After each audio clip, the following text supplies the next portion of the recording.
Comment, bienvenue, welcome to another live stream. I'm very proud and pleased to say one of my very good friends and business associates, Vicky Poole from Tender Response, is with us today. First, it's inescapable. With the temperatures being as low as they are, even the self-proclaimed Geordie lass has taken to wearing an extra layer of clothing. Yes. Yeah, you can tell it's cold when the Geordie lass is in a fleece. That's it. And, you can see I went proper Geordie. And I was in London yesterday, and I spent a lot of time walking outdoors. And the first thing this guy said to us, I didn't realize it was a contact that I was meeting. He says, "Christ, you can tell it's cold when the Geordie lass is in an outdoor winter coat." Yes, it's proper bitey at the moment, and I'm sorry for all of you foreign viewers who are thinking bitey. They don't know for bitey. We have -20 here. Look, anything below -1 in this country is considered to be cold, and we've been getting -5. What have you been getting down your way, Vicky? So we had -3 at 9 o'clock this morning. There you go. So we consider that to be cold. It's certainly colder bloody enough. It means we actually have to put heaters on. Yeah. Northern people are still walking around in shorts and t-shirts, of course, which is why seeing her in a fleece is quite something else. But I'm trying to be sustainable. I'm trying to be sustainable because the more energy that I need to use to heat my office, the less sustainable I am. So I'll put on a fleece. I've got a scarf. I also have a cardigan here. You see, I'm cracking out all of the good things now. However, to save frostbite and my toes falling off, I've got a heater on as well, so I'm not completely on low. It's on low. Notice it's on low. It's on low. 1 bar on low. Okay, so look, let's get into it.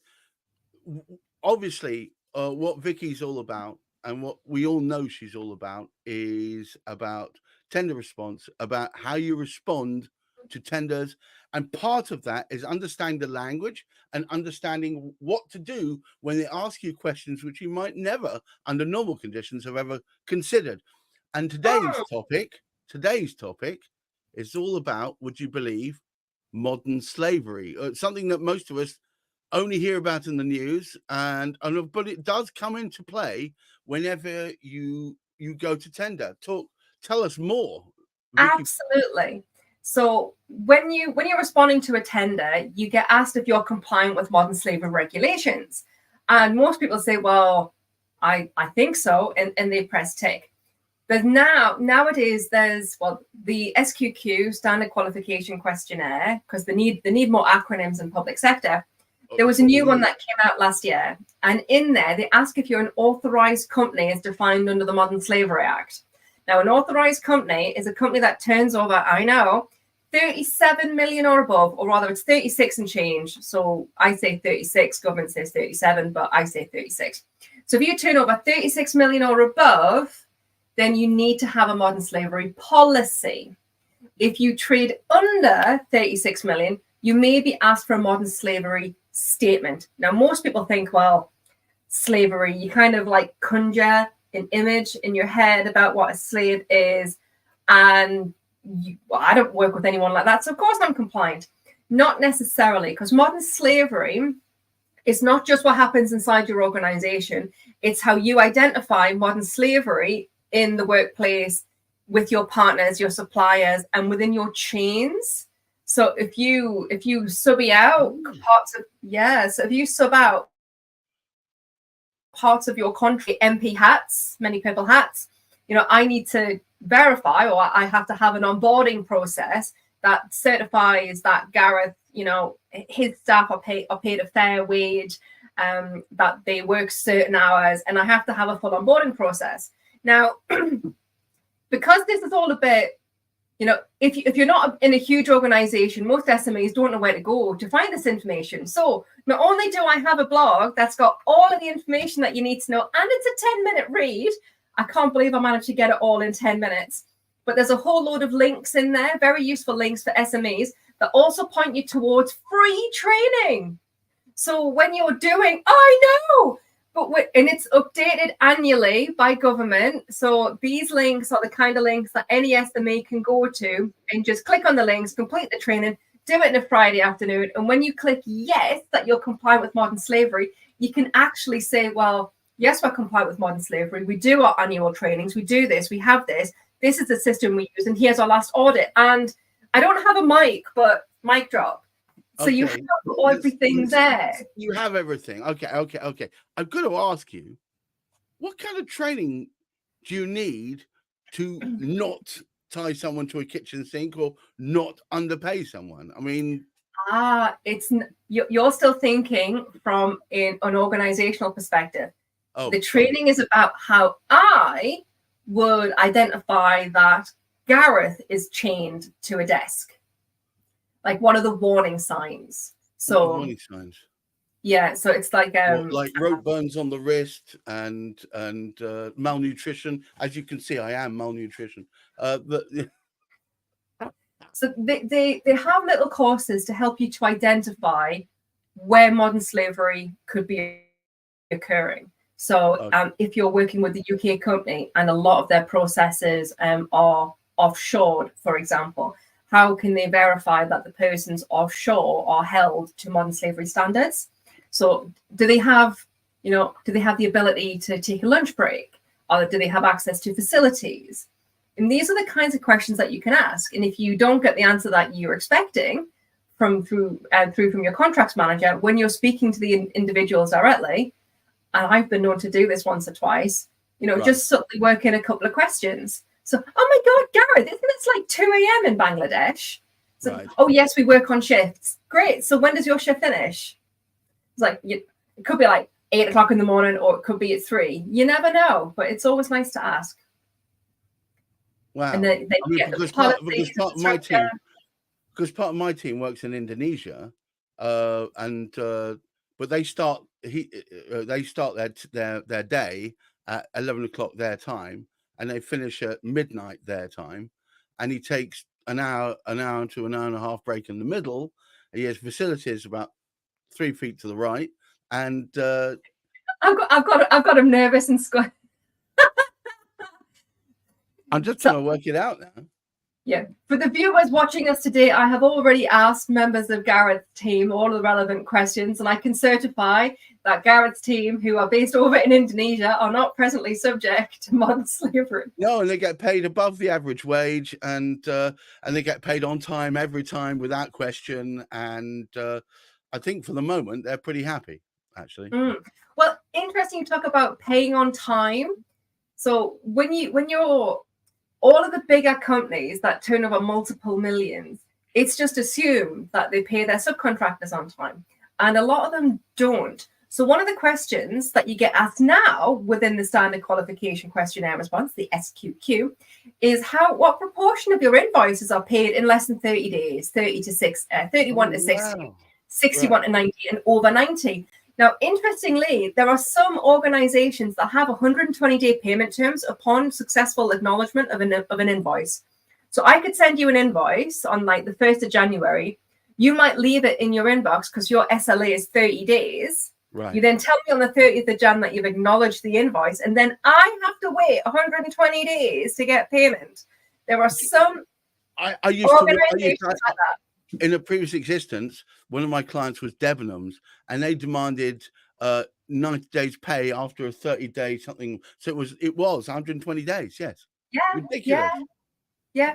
So now councils and LGAs, local government authorities, or any procurer on public sector, they're asking these questions now. So you can either go to your accounts department and work out all of the stats, all of the numbers, or you can subscribe to something called prompt payment code, which is where you agree and you commit to paying all of your subbies, all of your services that you buy within 30 days. Now, if you've got the cash flow to be able to do it, it's great, because in your please provide additional information section, you just write, I subscribe to PPC.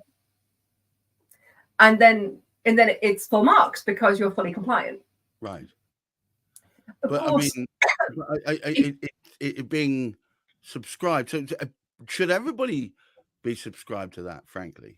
Yes and no. If it's advantageous for you, yes, by all means subscribe. If the majority of your subcontractors are paid in, like, say, net 7, net 15, then yes, get it all done. If you have net 30 payment terms with other suppliers, or net 45, it could be worthwhile, so like keeping it on your existing system, because otherwise you have to pay everybody inside of 30 days. So if your payment terms are, say you work in trades and you're buying boilers, which are, a couple of grand a pop, and you're on net 45 payment terms, that allows you time to receive the stock and coordinate the installation of that stock, and then get payment from the family that you're installing it from, or the building, the organization, whatever. Right. So then net 45 payment terms is to offset your cash flow.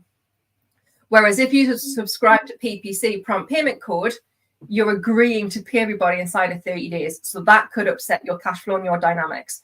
So if anyone has a question about that, or they want to talk a bit further, my name's Vicky Poole. You can connect with me on LinkedIn or Facebook or wherever else this is being streamed to, and we will have a chat and we'll help you find the right solution for you.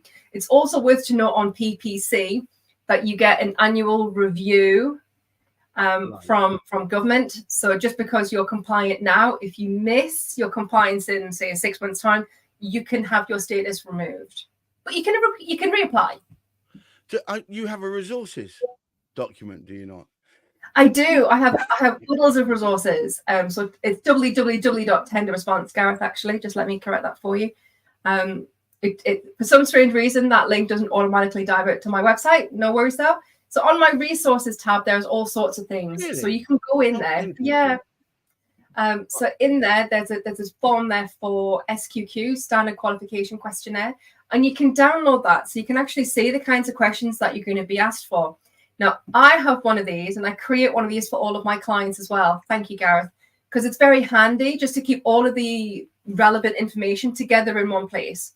So you don't, every time you're responding to tenders, you don't need to go through and, I need to find the insurance certificates, or I need to go off and find this. You can do it all from one place. So we maintain that. I've also got you up there, the WhatsApp hotline. Now, this isn't really a hotline regularly. It is manned, or womaned, I should say, and she'll get back to you usually within one working day. Please make sure that your question is focused and that what you're asking about is something that she can immediately get you a sensible answer on. So, try and keep it focused about tenders. What color her lippy is, and whether or not the pictures are straight behind her are not questions that one should really be asking. Gareth does that because he knows I have OCD, and it's the one thing I check every time before we start.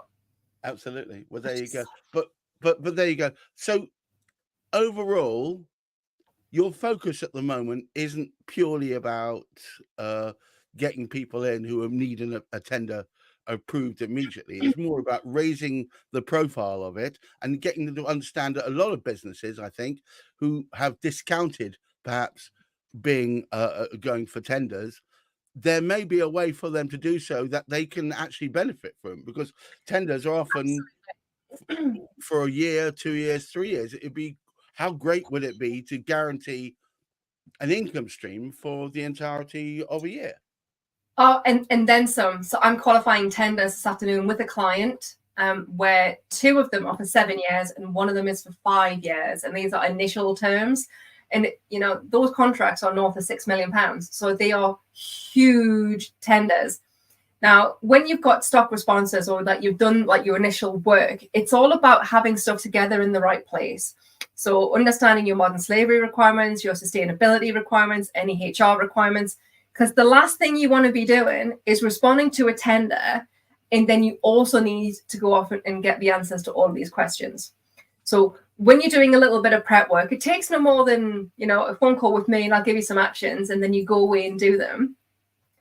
It just helps to get you more ready. Sustainability is a great one. So moving into Q3, Q4 this year, we are expecting Crown Commercial Services to remove the economic aspects of tenders from evaluations, either completely or reduce it down to a nominal percentage, 20, 25%. Hang on, that will open it up to a vast majority of organizations who might have thought that the economics of it was the one thing that would have held them back from being a part of the process. Exactly. And if people there aren't hearing bells ringing, I don't know what else is happening. But maybe we should do another one purely on this. Now, there are lots of reasons why meat is becoming MAT most economically advantageous tender at the moment, to MAT most advantageous tender, because councils, well, in my humble, and no one's ever said this, so this is my personal opinion, and this is my opinion as an individual, not as an elected member of a council.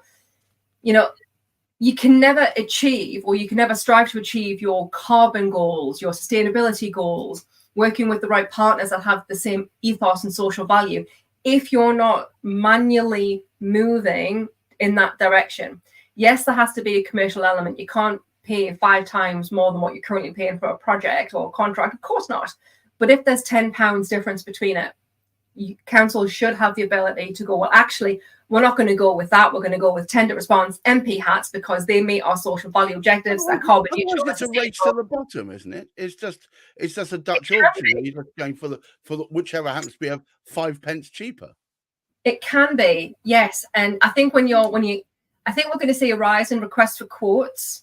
So at the moment you've got ITT, invitation to tender, which is I want this prescribed thing, give me this prescribed thing, and then give me the price. You've got request for proposal, RFP, which is here is the blue sky thinking. We want to achieve this result. How would you do it? And what applications would you use, and give us a price?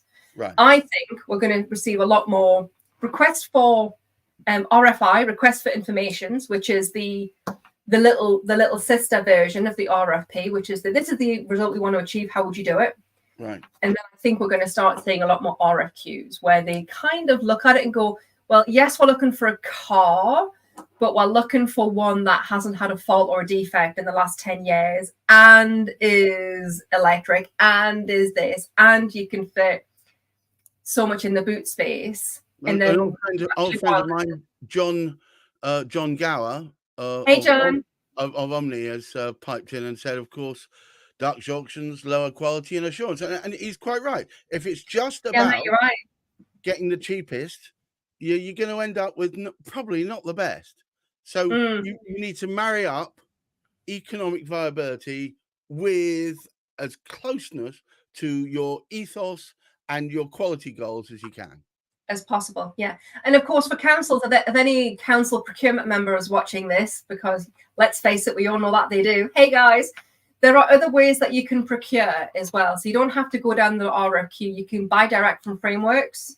So you automatically know that suppliers are meeting a minimum benchmark. And you do that through this wonderful process called direct award. So I was speaking with some procurement officers from a London council just before Christmas about using direct awards. So councils may start looking at this a bit more, with a bit more heart, with a bit more power. But again, I mean, Dutch auctions, lower quality. Yes, I think we all agree with that. Okay. There will be some services that are turnkey and easily replaced, and some that they really need high quality on. So my advice to everyone watching is do your groundwork. Make sure that you're ready for with your SQQ responses or your SQQ templates, so that when you get a tender, you're good to go. You've got all the information, and then from there, have a look at the tenders and the councils that you want to work with. If you are geographically based, have a look at what the requirements are for your local councils. Or if you have the ability to work nationally, understand where those people are buying. Hey, John, this is fine. Yep, absolutely, 100%. All right. Look, I want you to do one of your famous Vicky Poole summaries, and then we're going to call it quits for today. Oh, God, I just did that. Oh, I need to do it again? Oh, crumbs. So no, you could have. I need you to fold in the slavery aspect, which is what this whole thing was about. The slavery aspect. So modern slavery. Oh, crumbs! I've got all big. So modern slavery. Whether you are a big organization, a small organization, or a sole trader, you need to have an idea of what your modern slavery aspect is, because you will get asked for it in tenders. I've got a new blog on my website, tenderresponse.co.uk/blogs. It's the most recent one. It's looking at policies around modern slavery. In there is a whole load of really valuable information. It's an 8-minute read.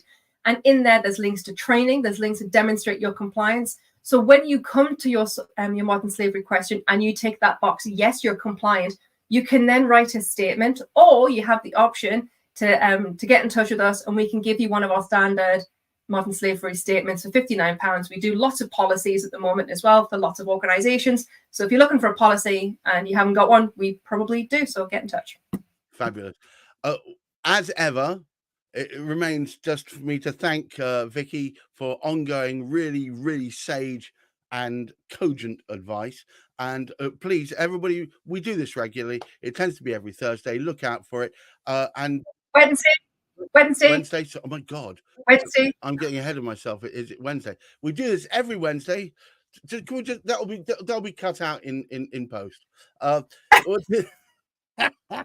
We'll do this every Wednesday. Please do come along, comment like John did, or send us notes afterwards. I keep getting people saying, well, that's really good. Well, it would be useful if you told us what you liked and what you didn't like and what you want us to talk about. So do try and get that communication going. But for now, thank you so much, Vicky. And I look forward to seeing you guys all next week.